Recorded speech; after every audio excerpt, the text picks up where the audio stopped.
இந்த வீடியோவில் மேல்மருவத்தூர் ஆதிபராசக்தி சித்தர் பீடத்தின் தூயவாளாக விளங்கிய பங்காரு அடிகளார் அம்மாவின் உண்மை வாழ்க்கை வரலாற்றை பற்றி பார்ப்போம்.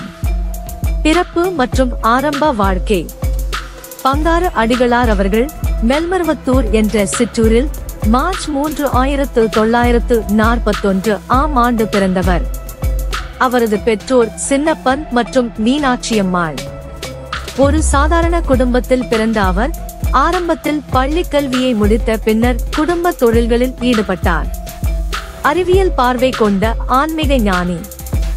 அம்மா என அனைவராலும் அழைக்கப்பட்ட அவர் மெய்ஞானம், சமத்துவம், மனித நேயம் ஆகியவற்றை பின்பற்றி வாழ்ந்தார். அவருக்கு கல்வி இருந்தாலும் அது ஒரு உலகிலான அறிவு மட்டுமல்ல, அறிவியலும் ஆன்மீகமும் இணைந்து நம்மை மாற்றும் என்பதை அவர் உணர்த்தினார்.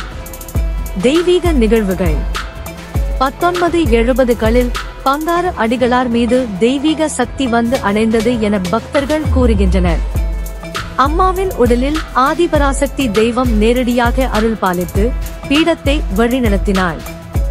அப்போது முதல் பங்காரு அடிகளார் தன்னை அம்மா என அனைவரும் அழைக்கச் செய்தார். ஏனெனில் அவர் தாய் போன்ற பரிவான அருளும் அளித்தார். அம்மாவின் வாக்குகள் மற்றும் கட்டளைகள். அம்மா கூறிய 21 கட்டளைகள், 108 திருநாமங்கள், அறக்கட்டளை சேவைகள் அனைத்தும் சமூக நலனுக்காகவும் ஆன்மீக எழுச்சிக்காகவும் அமைந்தவை. அவர் பேசியது: மதம் இல்லை, ஜாதி இல்லை, பாலின வேறுபாடு இல்லை, எல்லோரும் ஒரு சக்தியின் பிள்ளைகள். பெண்களுக்கு சம உரிமை. முதன்முறையாக பெண்களை கோவிலின் கருவறைக்குள் அனுமதித்தவர் பங்காரு அடிகளார். இது இந்திய ஆன்மீக வரலாற்றில் மிகப்பெரிய புரட்சியாகும். அம்மாவின் அருள் மற்றும் அதிசயங்கள். பலரும் கூறிய அதிசயங்கள்: புற்றுநோய் குணமாகிற அதிசயம், மன அழுத்தம் குறையும், குடும்பம் ஒற்றுமையடைவது. இவை எல்லாம் பங்காரு அடிகளாரின் அருளால் ஏற்பட்டன என்று பக்தர்கள் நம்புகின்றனர். மக்களின் அம்மா. அவர் எப்போதும் வெள்ளை உடையிலும் எளிமையான தோற்றத்திலும் அனைவருடனும் சமநிலை பார்வை கொண்டவராக இருந்தார். அவர் வாழ்க்கையின் அடிப்படை சமத்துவம், சிந்தனை, சேவை.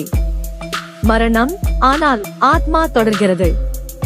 அக்டோபர் 19, 2023 அன்று பங்காரு அடிகளார் இம்மயிரிலகை விட்டு புறப்பட்டார். ஆனால் அவர் ஆத்மா, அருள் மற்றும் உபதேசம் எப்போதும் நம்முடன் உள்ளது. முடிவு. இந்த வீடியோவின் மூலம் நாம் உணர வேண்டியது: அம்மா ஒரு நபர் அல்ல, ஒரு சக்தி.